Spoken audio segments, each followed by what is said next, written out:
Durante esta jornada destaca sin duda alguna la reacción violenta que ha tenido privados de libertad en dos centros específicamente.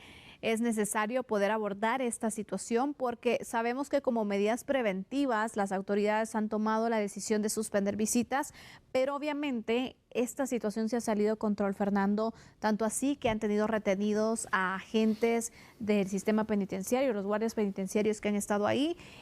Este tipo de reacciones no es la primera vez, se ha dado como una respuesta probablemente a medidas que se toman o incluso una situación muy interna que se puede estar dando. Y esto llama poderosamente la atención porque obviamente puede tener repercusiones tanto en lo interno como también afuera en la seguridad, ¿no? ¿Cómo ves tú esta situación y qué mensaje, qué estará pasando al interno del centro penitenciario, específicamente en estos dos centros, el preventivo a la zona 18, por ejemplo? Bueno, definitivamente la situación es más que compleja. Hemos visto que la reacción de los reclusos ha sido generar caos y generar polémica por el traslado de los cabecillas de los grupos más fuertes dentro del sistema penitenciario a Escuintla.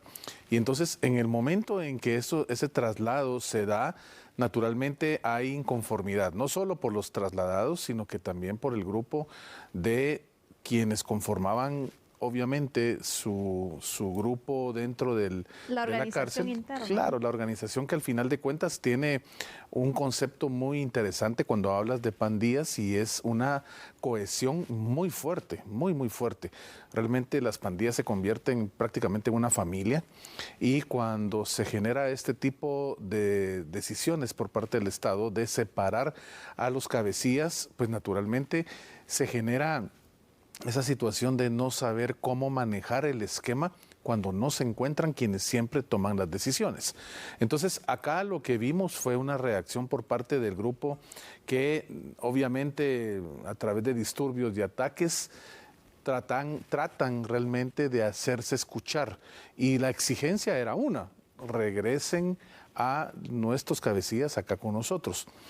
La postura tanto del ministro de Gobernación como del presidente de la República ha sido realmente tajante y pues han dicho que no se va a ceder ni se va a negociar con ninguno de los grupos que están generando estos movimientos caóticos dentro del sistema penitenciario.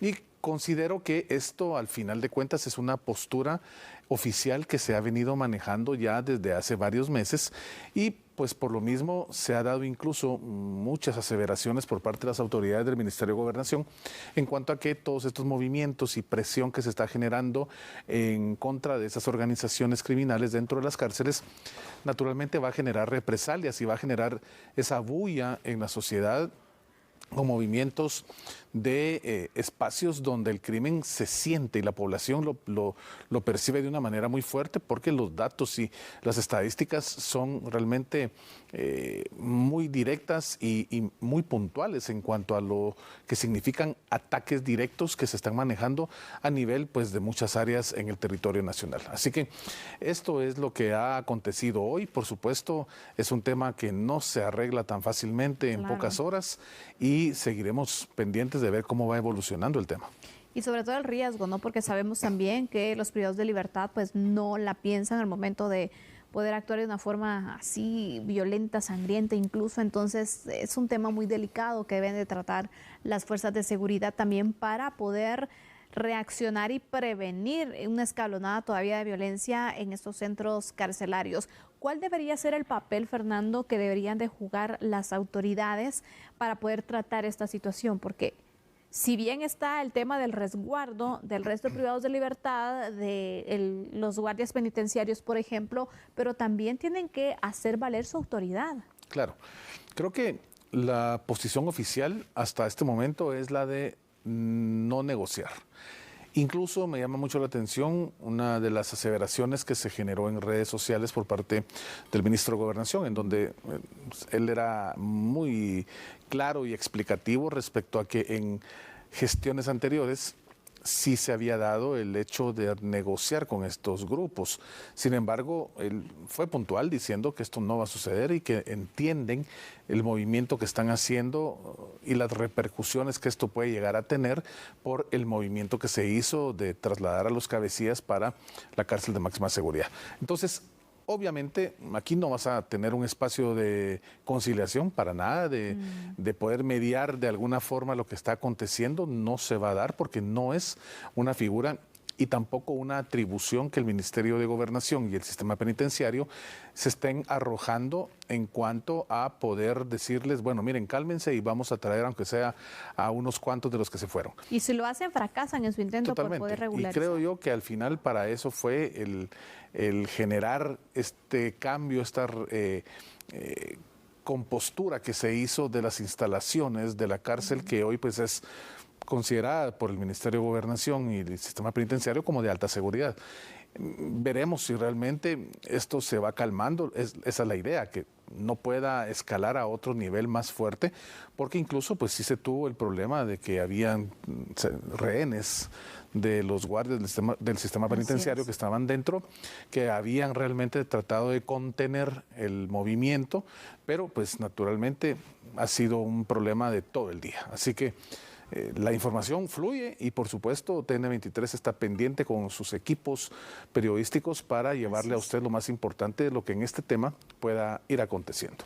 Fernando, hablemos de repercusiones. Aquí lo primero que vimos fue la reacción y la medida preventiva que tomaron las autoridades penitenciarias en decir, bueno, vamos a suspender visitas, porque obviamente tener visitas bajo esta situación por protocolos de seguridad también es muy arriesgado y no se debe ejecutar. Es lo primero que se toma en consideración. Pero aparte de esto, como todavía no han logrado retomar el control, es un problema que todavía se está registrando.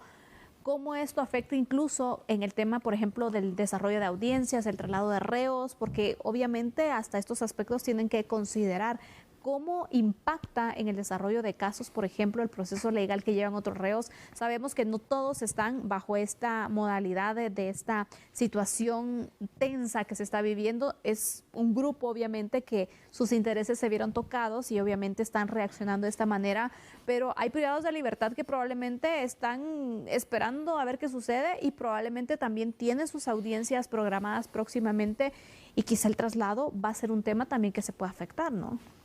Mira, acá el principio de celeridad procesal y economía procesal no pueden afectarse dentro del esquema de la impartición de justicia. Sin embargo, cuando se viven este tipo de situaciones, el organismo judicial puntualmente puede hacer una reprogramación de las audiencias o bien tomar la determinación de que se hagan vía plataforma virtual. Acá el esquema es que, por supuesto, si hay personas que están tras las rejas y naturalmente se ven afectados sus horarios de visita a la judicatura que lleva su caso por lo que está sucediendo, pues por supuesto ahí estás hablando de una problemática muy grande en cuanto a las personas que decidieron no involucrarse en la problemática. Sin embargo, no puede entrar un vehículo y decir, bueno, vamos a sacar a estos que van mañana a audiencia y todos los demás quédense ahí tranquilos. No se puede. Hay que tomar en consideración que realmente aquí el tema es cómo se calma la situación para que pueda darse nuevamente una reprogramación de audiencias. Por supuesto, el organismo judicial y las judicaturas deberán entender y reprogramarlo porque la circunstancia es de fuerza mayor. No es que se esté dejando de tener a un reo por una etapa procesal en la que va obviamente su caso, porque pues hubo negligencia, atraso, qué sé yo, por parte del sistema penitenciario. No es eso. Aquí cuando es algo realmente de fuerza mayor, pues el apoyo interinstitucional debe plantearse de una manera que no afecte la impartición de justicia, pero que tampoco vaya a poner en riesgo a la demás población carcelaria que obviamente está viviendo una situación tensa en estos momentos. Es complicado el panorama, sinceramente, que se vive y es una situación también muy estratégica que se debe realizar por parte de las autoridades de gobernación, el sistema penitenciario, para ver de qué forma y cuál es esa estrategia que les puede ir funcionando, que se mantenga firmes con lo que buscan, que es el ordenamiento. Estas problemáticas, Fernando, que se dan en cuanto a, por ejemplo, estos motines que se realizan, esta situación de la reacción violenta que se ha tenido con la detención de estos guardias penitenciarios que ya le hemos puesto, el tema del hacinamiento, ¿qué tanto viene a perjudicar las acciones de las autoridades y favorecer, por ejemplo, estas reacciones por la cantidad de reos que pueden estar teniendo y las complicaciones que pueden tener incluso para poder retomar el control? ¿Qué tanto podemos hacer la comparativa y qué tanto pueden impactar también la cantidad de reos que se puedan tener? Que es un hacinamiento completo el que se da, y obviamente también las situaciones que se están tomando en cuanto a reacciones por una acción puntual que han tenido las autoridades. Bueno, el hacinamiento realmente es un indicador que lamentablemente en Guatemala, en el sistema penitenciario, va a la alza. Aquí estamos hablando que los últimos datos revelan casi un 400% de la superación que se ha dado en el límite del sistema carcelario a nivel nacional. Imagínense, es como que un lugar que tenía capacidad para tener únicamente 100 personas, hoy está llegando a 370, 380, casi el 400% más. Es demasiado realmente lo que sucede. ¿Cómo controlas tú con hacinamiento? Imagínate. Aquí tendríamos que establecer un mecanismo nuevo para la impartición de justicia dentro del organismo judicial, en donde, por supuesto, los jueces pudieran de alguna forma evitar que tantas personas estuvieran en su calidad de reos guardando prisión. No se puede. La aplicación del derecho penal obliga al juez a que, obviamente, con las funciones de atribuciones que la Constitución establece, deba hacer ver y valer la norma jurídica en función de la actitud criminal a la cual se involucró esta persona. Entonces, este tema del hacinamiento sigue siendo uno de los grandes problemas para nuestro país, y ojalá que se pueda tener una solución lo antes posible. ¿Cómo controlar, imagínense ustedes, mantener ese control con la cantidad de reos también que se tienen, y que un detonante violento obviamente puede dispararse de una forma considerable también? Así que veremos cuáles serán las acciones que en las próximas horas estarán tomando también las autoridades para tratar de controlar lo que se está viviendo hasta este momento en los centros carcelarios, especialmente en el preventivo. Y bueno, nosotros le estaremos dando seguimiento para poderles trasladar a ustedes la información completa. De momento debemos hacer una pausa, volvemos enseguida con nuestro segundo análisis.